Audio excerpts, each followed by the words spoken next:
Hello बच्चों, good morning. How are you? I hope you are fine. बच्चों कैसे हैं सब लोग? बढ़िया है ना? कमेंट करके बताइए जोश का लेवल कितना है, टॉप पे है ना, ऑन द टॉप। हाँ, आज हम लोग बेटा class 9 fundamental unit of life fundamental unit of life का पार्ट नंबर 4 लेकर आए हैं। इसमें हम लोग कवर करेंगे प्लाज्मा मेम्ब्रेन और ये कैसे ट्रांसपोर्ट होते हैं, उनके जो ट्रांसपोर्ट मटेरियल है उनके बारे में बात करेंगे, जैसे पैसिव ट्रांसपोर्ट, एक्टिव ट्रांसपोर्ट हो गया। इसी में हम लोग आगे जब पढ़ेंगे तो डिफ्यूजन और ऑस्मोसिस के बारे में पढ़ेंगे। क्लियर? आज यही 3 टॉपिक कवर करेंगे। फिर नेक्स्ट क्लास में हम कोशिश करेंगे चैप्टर अपना खत्म करने के लिए। ठीक है, स्टार्ट करते हैं अपना टॉपिक। टॉपिक हमारा है plasma membrane.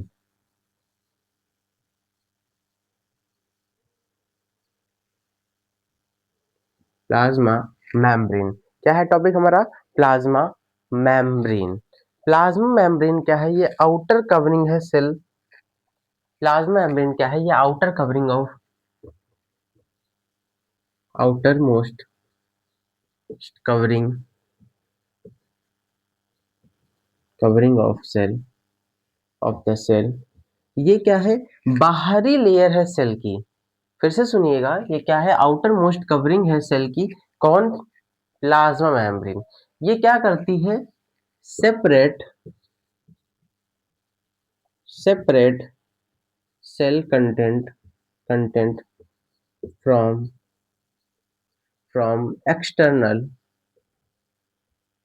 External environment.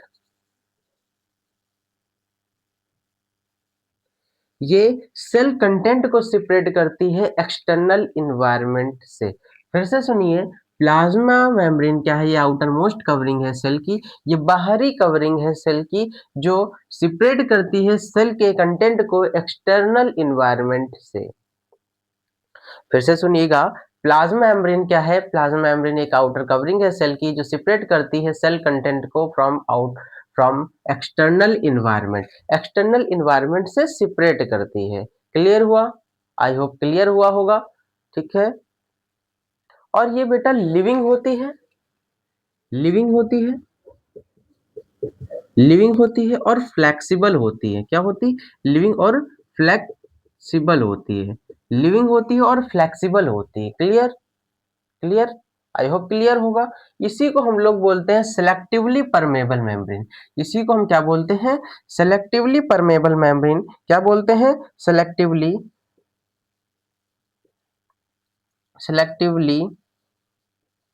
Permeable membrane. इसी को हम लोग सेलेक्टिवली परमेबल मेम्ब्रेन बोलते हैं। क्यों बोलते हैं? क्योंकि ये अलाउ करती है कि मटेरियल कहाँ जाएगा, अंदर जाएगा या बाहर जाएगा। अलाउ एंट्री और एग्जिट ऑफ मटेरियल की जो मटेरियल है, जो कंटेंट है, उसको एंट्री और एग्जिट करने में हेल्प करता है कंटेंट। ठीक, उसको एंट्री और एग्जिट मतलब बाहर जाने में और अंदर जाने में जो अलाउ करता है, वो हमारा प्लाज्मा मेम्ब्रेन करता है, परमिशन देता है। हम बोल सकते हैं कि कोई मटेरियल हमारी सेल के अंदर जाता है, ठीक, वो उसको जाने में हेल्प कौन करेगा? Plasma membrane. बाहर जाने में कौन हेल्प करेगा? Plasma membrane. ठीक है। अब जैसे मैंने मान लिया ये है प्लाज्मा मेम्ब्रेन है। अब यहाँ से कोई भी कंटेंट सेल के अंदर जाएगा थ्रू प्लाज्मा मेम्ब्रेन की जो लेयर है सेमी परमेबल मेम्ब्रेन, ठीक, इसके ही थ्रू तो जाएगा, ऐसे तो जाने नहीं देगा। तो ये अलाउ करता है कि ये मटेरियल जाएगा और ये नहीं जाएगा। क्लियर हुआ? आगे चले, आगे चलते हैं। एक मिनट तक, sorry, outer most covering screenshot ले लीजिए, फिर आगे हम चलें।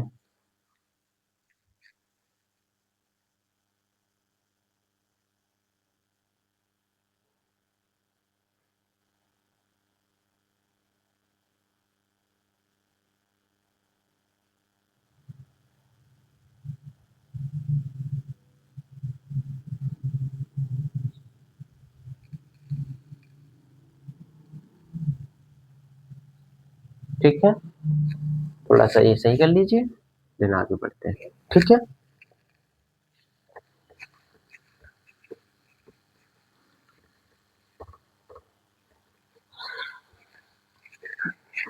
अब आगे हमें क्या बताना है, जो आगे हमें ये बताना है, ये प्रिवेंट करता है मटेरियल को, prevent movement of some material. कोई भी मटेरियल है उसका जो मूवमेंट है, कुछ मटेरियल ऐसे होते हैं जिनका मूवमेंट में हेल्प करता है, ये प्रिवेंट करता है कि ये मटेरियल मूवमेंट नहीं होना चाहिए। फिर से सुनिएगा, prevent movement of some material, कुछ मूवमेंट होते हैं उनको प्रिवेंट करता है, मटेरियल के मूवमेंट को ये प्रिवेंट करता है प्लाज्मा मेम्ब्रेन। लिखिएगा, prevent, prevents movements of movements of some material।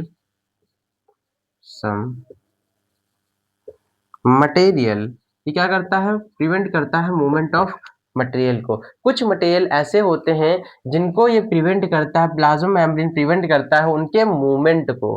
Clear हुआ? आई होप क्लियर होगा। आगे नेक्स्ट क्या करता है ये, हाँ, अलाउ करता है, जो फॉर एग्जांपल जैसे CO2 है, CO2 एंड ऑक्सीजन, ऑक्सीजन इसका जो इंटर कर रहा है प्लाज्मा मेम्ब्रेन को, उसको अलाउ कौन कर रहा है, प्लाज्मा मेम्ब्रेन थ्रू डिफ्यूजन के थ्रू ही तो जाएगा, हायर कंसंट्रेशन से लोअर कंसंट्रेशन।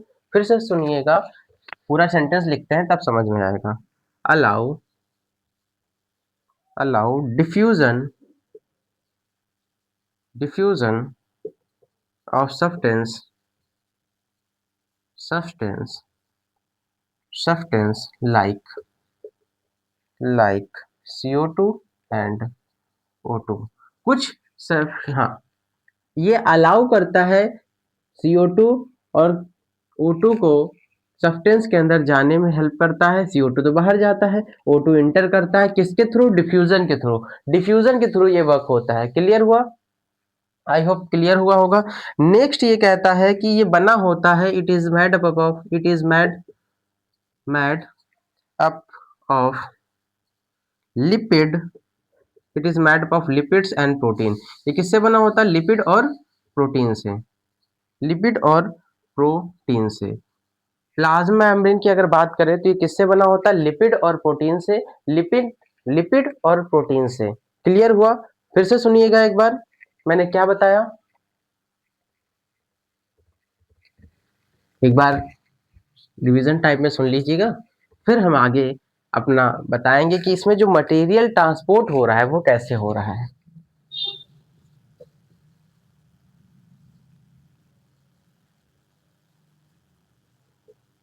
प्लाज्मा मेम्ब्रेन ये क्या है, आउटर मोस्ट कवरिंग है,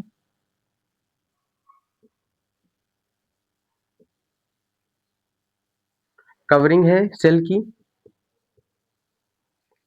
दूसरा, ये सेपरेट करता है, सेपरेट सेल कंटेंट,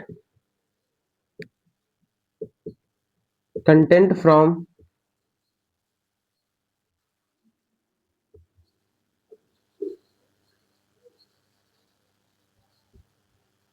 ये सेल कंटेंट को सेपरेट करता है फ्रॉम एक्सटर्नल इन्वायरमेंट से, बाहरी इन्वायरमेंट से सेल को, सेल के कंटेंट को सेपरेट कर देता है। दूसरा, ये फ्लेक्सिबल होता है, ये फ्लेक्सिबल होता है और लिविंग होता है। कैसा होता है, फ्लेक्सिबल होता है, और दूसरा ये लिविंग होता है। फ्लेक्सिबल होता है, लिविंग होता है, ये बना होता है made up of lipids and protein and proteins. ये लिपिड और प्रोटीन से बना होता है। किससे बना होता है, लिपिड और प्रोटीन से ये चीज बनी होती है। किससे बनी होती है, लिपिड और प्रोटीन से ये चीज बनी होती है। इसी को हम लोग बोलते हैं सेलेक्टिवली परमेबल मेम्ब्रेन। क्या बोलते हैं, सेलेक्टिवली,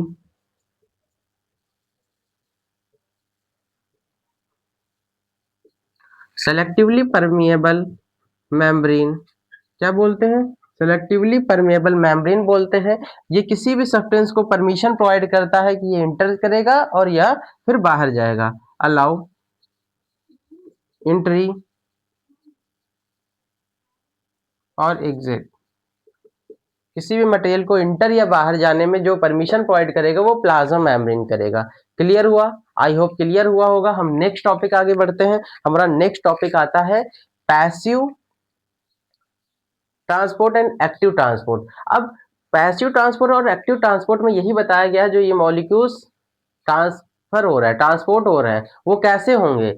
तो उनका दो मेथड होते हैं, एक एक्टिव ट्रांसपोर्ट, दूसरा पैसिव ट्रांसपोर्ट। दो मेथड के थ्रू, दो ट्रांसपोर्ट के थ्रू कोई भी मटेरियल ट्रांसपोर्ट होगा।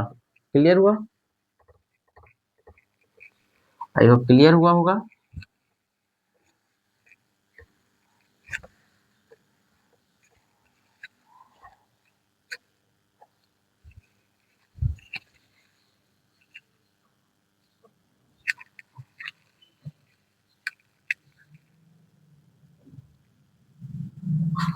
Passive transport and active transport. Passive transport and active transport क्या कहता है?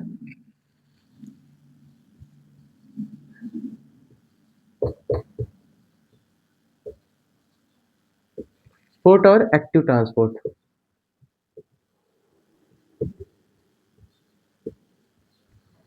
एक्टिव ट्रांसपोर्ट और passive transport.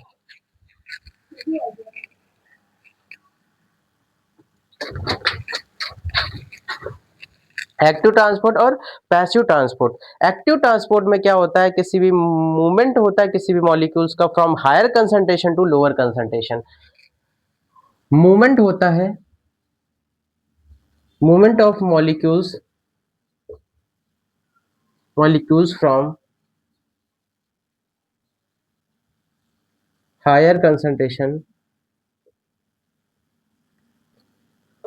Concentration to lower concentration.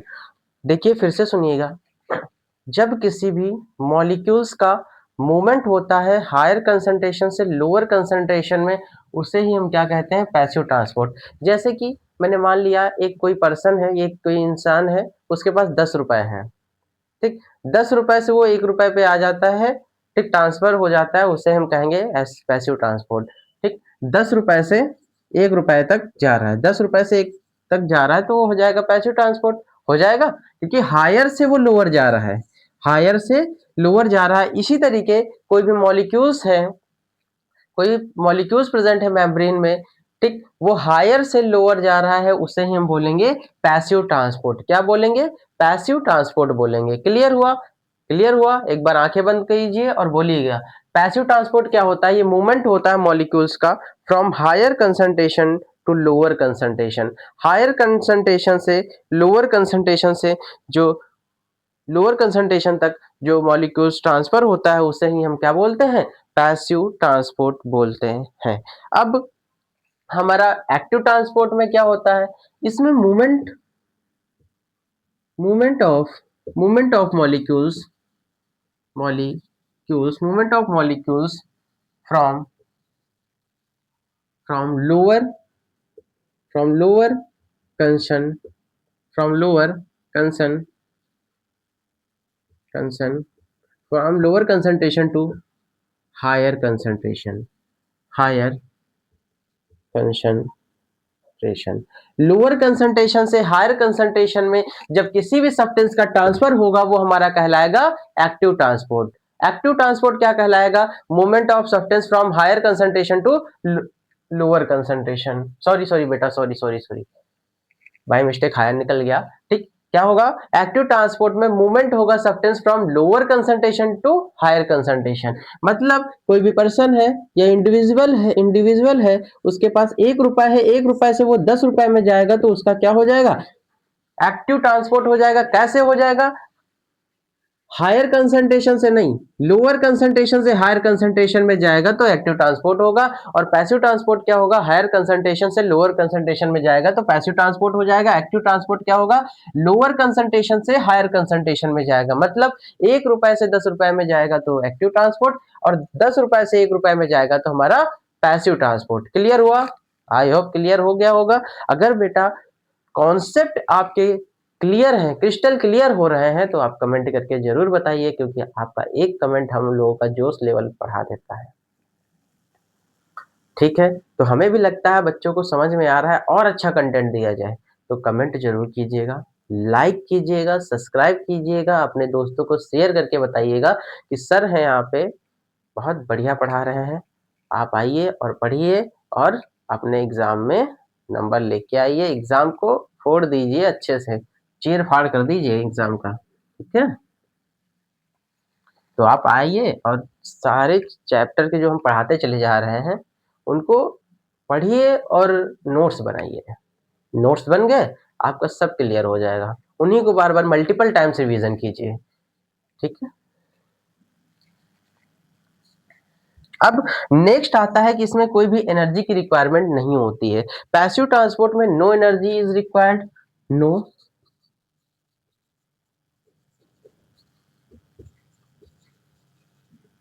कोई भी एनर्जी की रिक्वायरमेंट नहीं होती। किसमें नहीं होती? एक्टिव ट्रांसपोर्ट में क्या है, कोई भी एनर्जी की रिक्वायरमेंट नहीं होती है।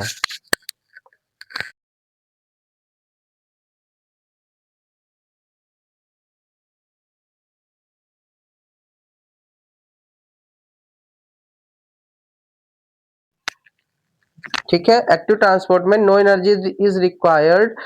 अब हमारा जो पैसिव ट्रांसपोर्ट में कोई भी एनर्जी की रिक्वायरमेंट नहीं होती है। एक्टिव ट्रांसपोर्ट में energy is required, energy is required, energy is required, energy is required in the form of, in the form of ATP. ATP की फॉर्म में जो एनर्जी की रिक्वायरमेंट होती है उसे ही हम बोलते हैं एक्टिव ट्रांसपोर्ट। फिर से सुनिएगा, पैसिव ट्रांसपोर्ट में क्या होता है, मूवमेंट होता है मॉलिक्यूल्स का हायर कंसंट्रेशन से लोअर कंसंट्रेशन में, और एक्टिव ट्रांसपोर्ट में मूवमेंट होता है मॉलिक्यूल्स का लोअर कंसंट्रेशन से हायर कंसंट्रेशन में। मतलब 1 रुपए से 10 रुपए में जाना हमारा कहलाएगा एक्टिव ट्रांसपोर्ट, और 10 रुपए से 1 रुपए में जाना हमारा पैसिव ट्रांसपोर्ट कहलाएगा, ठीक। पैसिव ट्रांसपोर्ट में कोई भी एनर्जी की रिक्वायरमेंट नहीं होती है, और एक्टिव ट्रांसपोर्ट में एनर्जी की रिक्वायरमेंट होती है in the form of ATP. ATP की फॉर्म में एनर्जी की रिक्वायरमेंट होती है एक्टिव ट्रांसपोर्ट में। क्लियर हुआ? क्लियर हुआ? आई होप क्लियर होगा। नेक्स्ट पॉइंट कहता है ये स्लो मूवमेंट होता है, स्लो मूवमेंट। कैसा मूवमेंट? ये स्लो मूवमेंट होता है, और ये फास्ट या फिर बोल सकते हो रैपिड मूवमेंट, फास्ट या फिर रैपिड मूवमेंट बोल सकते हो, फास्ट या फिर रैपिड मूवमेंट बोल सकते हो एक्टिव ट्रांसपोर्ट में। फिर से सुनिएगा, पैसिव ट्रांसपोर्ट क्या कहता है, मूवमेंट होता है मॉलिक्यूल्स का फ्रॉम हायर कंसंट्रेशन से लोअर कंसंट्रेशन में। मतलब 10 रुपए है, 10 रुपए से 1 रुपए में जाना हमारा कहलाएगा पैसिव ट्रांसपोर्ट। एक्टिव ट्रांसपोर्ट क्या होता है, मूवमेंट होता है मॉलिक्यूल्स का फ्रॉम लोअर कंसंट्रेशन से हायर कंसंट्रेशन तक, उसे कहते हैं एक्टिव ट्रांसपोर्ट। यहाँ पे मूवमेंट होता है मॉलिक्यूल्स का 1 रुपए से 10 रुपए तक। जब 1 रुपए से 10 रुपए में हम जाएंगे तो हमारा कहलाएगा एक्टिव ट्रांसपोर्ट, क्योंकि हम लोअर से उठे हैं, लोअर कंसंट्रेशन से जा रहे हैं हायर कंसंट्रेशन तक, ठीक। पैसिव ट्रांसपोर्ट में कोई भी एनर्जी की रिक्वायरमेंट नहीं होती है, पैसिव ट्रांसपोर्ट में कोई भी एनर्जी की रिक्वायरमेंट नहीं होती है। एक्टिव ट्रांसपोर्ट में एनर्जी की रिक्वायरमेंट होती है in the form of ATP. ATP के फॉर्म में एनर्जी की रिक्वायरमेंट होती है एक्टिव ट्रांसपोर्ट में। पैसिव ट्रांसपोर्ट ये स्लो मूवमेंट होता है, और एक्टिव ट्रांसपोर्ट हमारा क्या है, रैपिड मूवमेंट होता है। एक्टिव ट्रांसपोर्ट क्या है, स्लो मूवमेंट होता है, और passive active transport sorry rapid movement होता है, और पैसिव ट्रांसपोर्ट क्या है हमारा, स्लो मूवमेंट होता है। अब टाइप, पैसिव ट्रांसपोर्ट के हमारे दो टाइप होते हैं, एक होता है ऑस्मोसिस, दूसरा होता है डिफ्यूजन। कितने टाइप होते हैं? दो टाइप होते हैं, एक होता है हमारा ऑस्मोसिस, दूसरा होता है डिफ्यूजन। और हमारा एक्टिव ट्रांसपोर्ट के दो होते हैं, इंडोसाइटोसिस और एक्सोसाइटोसिस। ऑस्मोसिस और डिफ्यूजन टाइप्स, टाइप्स ऑस्मोसिस और डिफ्यूजन, और इसका इंडोसाइटोसिस और एक्सोसाइटोसिस, ठीक है। कर लीजिएगा, इरेज करते हैं, आगे अपना टॉपिक कवर करेंगे, आगे वाला जो हमारा ऑस्मोसिस और डिफ्यूजन है। एक बार देख लीजिएगा, स्क्रीनशॉट कर लीजिएगा, एक बार मैं फिर से समझा दे रहा पूरा। हाँ, देखिए, प्लाज्मा मेम्ब्रेन मैंने पढ़ाया था। प्लाज्मा मेम्ब्रेन क्या है, ये आउटर कवरिंग है सेल की, जो सेपरेट करती है सेल कंटेंट को फ्रॉम एक्सटर्नल इन्वायरमेंट से। एक्सटर्नल इन्वायरमेंट से सेल के कंटेंट को जो सेपरेट करता है उसे ही प्लाज्मा मेम्ब्रेन कहते हैं, और ये आउटर मोस्ट कवरिंग है सेल की। दूसरा, ये फ्लेक्सिबल होती है और लिविंग होती है। तीसरी बात ये कहता है कि इसको हम सेलेक्टिवली परमेबल मेम्ब्रेन बोलते हैं। कोई भी सब्सटेंस सेल के अंदर जाएगा या बाहर जाएगा, उसकी रिस्पॉन्सिबिलिटी कौन लेता है? प्लाज्मा मेम्ब्रेन लेता है, और उसको मतलब बताएगा ये चीज अंदर जाएगी, ये चीज बाहर जाएगी सेल के। ठीक, ये बनी होती है लिपिड और प्रोटीन से। किससे? लिपिड और प्रोटीन से बनी होती है। ये कोई भी ऐसा मटेरियल है उसके मूवमेंट को भी प्रिवेंट करती है। कुछ मटेरियल ऐसे होते हैं जिनके मूवमेंट को प्रिवेंट कौन करता है? प्लाज्मा मेम्ब्रेन करता है। क्लियर? फिर इसमें जो मॉलिक्यूल्स का ट्रांसफर हो रहा है वो कैसे होगा? तो उसके दो मेथड है, एक पैसिव ट्रांसपोर्ट, दूसरा होता है एक्टिव ट्रांसपोर्ट। पैसिव ट्रांसपोर्ट में क्या होता है? मूवमेंट होता है सब्सटेंस का हायर कंसंट्रेशन से लोअर कंसंट्रेशन में। जब किसी भी सब्सटेंस का, मॉलिक्यूल्स का मूवमेंट होगा हायर कंसंट्रेशन से लोअर कंसंट्रेशन में, तो हम कहेंगे पैसिव ट्रांसपोर्ट। इसमें कोई भी एनर्जी की रिक्वायरमेंट नहीं होती है, ये स्लो प्रोसेस होती है। इसके दो टाइप होते हैं, एक ऑस्मोसिस, दूसरा होता है डिफ्यूजन। दूसरा हमारा आता है एक्टिव ट्रांसपोर्ट। एक्टिव ट्रांसपोर्ट क्या कहता है कि इसमें मूवमेंट होता है मॉलिक्यूल्स का लोअर कंसंट्रेशन से हायर कंसंट्रेशन, मतलब 1 रुपए से 10 रुपए तक जाओगे तो हमारा एक्टिव ट्रांसपोर्ट हो जाएगा। इसमें एनर्जी की रिक्वायरमेंट होती है in the form of ATP. ATP के फॉर्म में इसमें एनर्जी की रिक्वायरमेंट होती है, और ये बहुत ही रैपिड प्रोसेस है, फास्ट प्रोसेस है। इसके दो टाइप होते हैं, एक इंडोसाइटोसिस, दूसरा एक्सोसाइटोसिस। क्लियर? अब आगे हम आपको पढ़ाते हैं ऑस्मोसिस और डिफ्यूजन। ऑस्मोसिस और डिफ्यूजन के बारे में पढ़ाते हैं।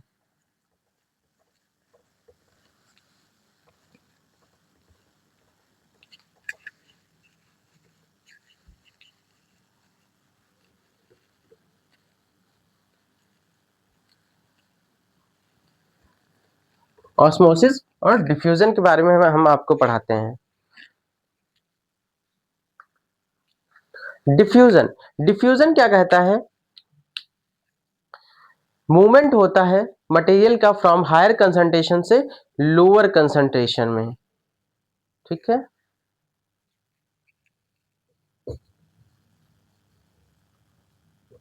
डिफ्यूजन क्या कहता है? ये मूवमेंट होता है किसी भी मटेरियल का हायर कंसंट्रेशन से लोअर कंसंट्रेशन में।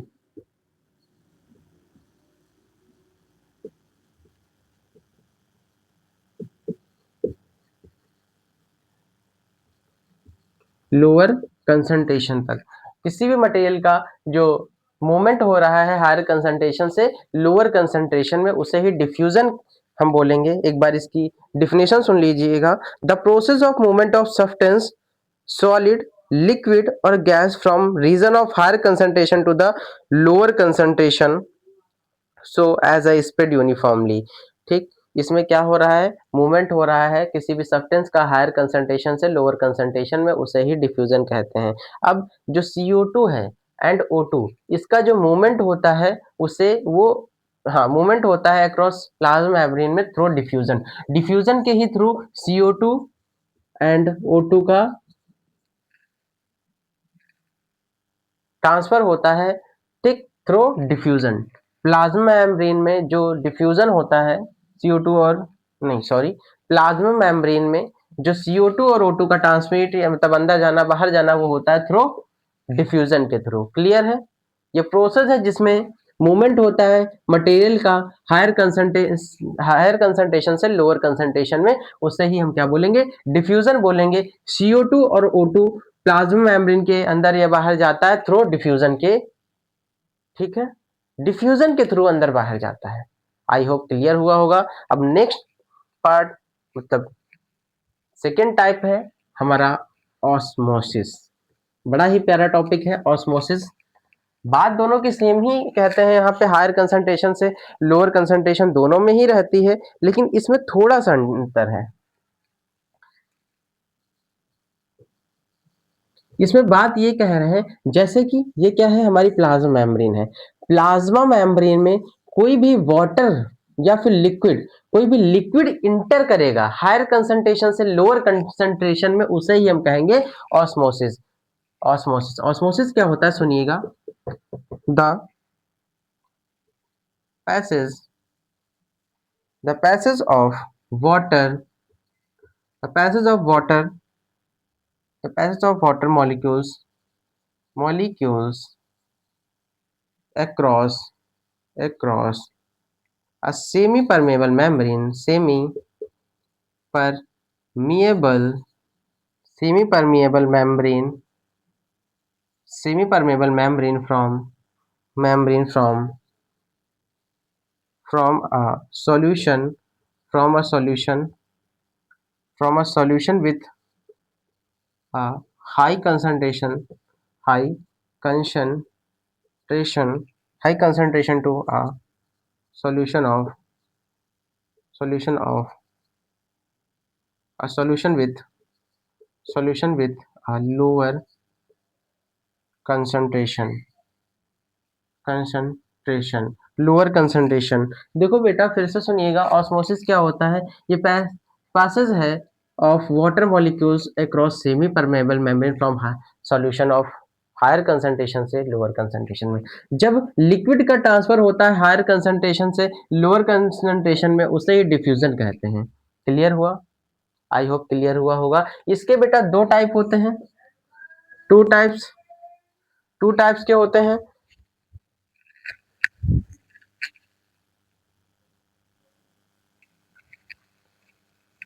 दो टाइप का होता है, एक इंडोऑस्मोसिस, दूसरा होता है हमारा एक्सोऑस्मोसिस। इंडोऑस्मोसिस में क्या है? ये प्रोसेस है जिसमें जो वाटर मॉलिक्यूल्स है ये इंटर करेगा सेल में, और सेल क्या हो जाएगी? स्वेल हो जाएगी, फूल जाएगी। फिर से सुनना, ऑस्मोसिस हमारा दो टाइप का होता है, एक इंडोऑस्मोसिस, दूसरा होता है एक्सोऑस्मोसिस। इंडोऑस्मोसिस में क्या होता है? वाटर मॉलिक्यूल्स इंटर करेगा सेल में, और सेल क्या हो जाएगी? स्वेल हो जाएगी। ठीक, स्वेल हो जाएगी। दूसरा ये कहता है एक्सोऑस्मोसिस। एक्सोऑस्मोसिस में क्या है? Water molecules move out of the cell, वो सेल के बाहर निकल जाएगा, सेल क्या हो जाएगी? श्रिंक हो जाएगी। कैसी हो जाएगी? सेल श्रिंक हो जाएगी। क्लियर हुआ? नहीं हुआ? फिर से सुनिए, पूरा स्टार्टिंग से सुनिए। प्लाज्मा मेम्ब्रेन पूरी स्टार्टिंग से सुनिएगा क्या होती है। प्लाज्मा मेम्ब्रेन अगर आता है तो इसको हम सिलेक्टिवली परमेबल मेम्ब्रेन बोलते हैं। क्यों बोलते हैं? क्योंकि ये बताता है ये सब्सटेंस इंटर करेगा या फिर बाहर जाएगा। दूसरा, ये आउटर कवरिंग है सेल की, सेपरेट करती है सेल कंटेंट को फ्रॉम एक्सटर्नल एनवायरनमेंट से। ये प्लाज्मा मेम्ब्रेन बनी होती है लिपिड और प्रोटीन से। किससे? लिपिड और प्रोटीन से प्लाज्मा मेम्ब्रेन बनी होती है, और ये मूवमेंट को प्रिवेंट करती है कुछ मटेरियल के मूवमेंट को प्रिवेंट करती है प्लाज्मा मेम्ब्रेन। फिर आगे हमने बताया इसके कुछ आगे मैंने बताया कि ये जो मॉलिक्यूल्स है ये ट्रांसफर कैसे हो रहा है। तो दो मेथड है, एक एक्टिव ट्रांसपोर्ट, दूसरा होता है पैसिव ट्रांसपोर्ट। पैसिव ट्रांसपोर्ट में क्या है? ये ट्रांसफर होता है मॉलिक्यूल्स, या फिर मूवमेंट होता है मॉलिक्यूल्स फ्रॉम हायर कंसंट्रेशन से लोअर कंसंट्रेशन में। इसमें कोई भी एनर्जी की रिक्वायरमेंट नहीं होती है, ये स्लो प्रोसेस होता है। इसके दो टाइप होते हैं, एक होता है हमारा ऑस्मोसिस, दूसरा होता है डिफ्यूजन। फिर हमारा आता है एक्टिव ट्रांसपोर्ट। एक्टिव ट्रांसपोर्ट क्या कहता है? एक्टिव ट्रांसपोर्ट में मूवमेंट होता है सब्सटेंस का फ्रॉम लोअर कंसंट्रेशन से हायर कंसंट्रेशन में। लोअर कंसंट्रेशन से हायर कंसंट्रेशन में जब मूवमेंट होगा मॉलिक्यूल्स का तो एक्टिव ट्रांसपोर्ट होगा। ये रैपिड प्रोसेस है, इसमें एनर्जी की रिक्वायरमेंट होती in the form of ATP, adenosine triphosphate. ठीक, एडिनोसिन ट्राइफॉस्फेट की फॉर्म में एनर्जी की रिक्वायरमेंट होती है। इसके दो टाइप होते हैं, इंडोसाइटोसिस, दूसरा एक्सोसाइटोसिस। दो टाइप होते हैं, इंडोसाइटोसिस, दूसरा एक्सोसाइटोसिस। अब आगे हम बात करते हैं डिफ्यूजन। डिफ्यूजन क्या है? हायर कंसंट्रेशन से लोअर कंसंट्रेशन में मटेरियल का जाना, उसे ही डिफ्यूजन कहते हैं। अब फॉर एग्जांपल जैसे CO2 और O2 का ट्रांसमिट होता है, वो किसके थ्रू होता है? हमारा डिफ्यूजन के थ्रू होता है। ऑस्मोसिस में क्या होता है? जो लिक्विड है, लिक्विड पार्ट इंटर करेगा प्लाज्मा मेम्ब्रेन या फिर सेल में, ठीक, थ्रू सेमी परमेबल मेम्ब्रेन, उसे ही ऑस्मोसिस बोलते हैं। क्लियर? इसके दो टाइप होते हैं कि एक इंडोऑस्मोसिस, दूसरा एक्सोऑस्मोसिस। इंडोऑस्मोसिस में वाटर मॉलिक्यूल्स इंटर करेगा सेल में, तो सेल क्या हो जाएगी? स्वेल हो जाएगी। और एक्सोऑस्मोसिस में क्या होगा? वाटर मॉलिक्यूल्स बाहर चला जाएगा, तो सेल कैसी हो जाएगी? श्रिंक हो जाएगी। कैसी हो जाएगी? श्रिंक हो जाएगी। आज बच्चों यहीं तक रखते हैं, नेक्स्ट क्लास में हम आगे का टॉपिक कवर करेंगे। जितना पढ़ाया है उसको अच्छे से कर लीजिए, और नोट्स अच्छे से बना लिए। माना कि बेटा हम लोगों के पास टाइम कम है, लेकिन हाँ, हम अपना बेटर देंगे। हम अपना क्या करेंगे, बेटर देंगे। ये सोच के रखो, आपका सब कवर होगा, कहीं पे कोई भी दिक्कत नहीं होगी। बर्डन नहीं लेना है कि हाँ एग्ज़ाम है, एग्ज़ाम आ रहे हैं, ये करना है, पापा का प्रेशर, मम्मी का प्रेशर, ये सब कुछ नहीं करना है। फलाना धमाका ये कुछ भी नहीं करना है आपको। बस आपको एक रास्ते चलते जाना, धीरे धीरे धीरे धीरे धीरे चलते जाओ। बस ऊंचाइयाँ आपको खुद ही मिल जाएंगी, आप खुद ही बढ़ते चले जाओगे। अगर आप थोड़ा सा ये रास्ता सीधा, जैसे फॉर एग्जाम्पल ये रास्ता सीधा चला जा रहा है, ठीक, आप इसी रास्ते पे चलते चले जाओ, इधर उधर मत देखो बेटा। अगर इधर उधर देखे तो भटक जाओगे, ठीक है। इधर उधर नहीं देखना है, आप इसी रास्ते पे चलते चले जाओ, आगे आपको सफलता मिलेगी, सक्सेस मिलेगी। क्योंकि आप कंसिस्टेंसी आपकी मैटर करती है, आप कंस्टेंट होके चले जा रहे हो, ठीक। अब जैसे आप रेगुलर पढ़ रहे हो, पर डे पढ़ रहे हो, पर डे 10 क्वेश्चन कर रहे हो फिजिक्स के, केमिस्ट्री के, बायोलॉजी के, तो बेटा ये बताओ जो पर डे नहीं कर रहा है बच्चा, उससे तो आप बेटर रहोगे ना, बहुत बेटर रहोगे। इसीलिए आपको पर डे 10-10 क्वेश्चन करने हैं, ठीक। फिर मिलते हैं नेक्स्ट वीडियो में। अगर कुछ ऐसा है जो नहीं समझ में आ रहा है, कमेंट करके बताइए, जिसकी वजह से हम लोग थोड़ा सा कंटेंट जो है और ऊपर सोचें और अच्छा लेकर आए, ठीक है बच्चों। फिर मिलते हैं किसी नए वीडियो में नए टॉपिक के साथ, तब तक के लिए बाय बाय, जय हिंद, जय भारत।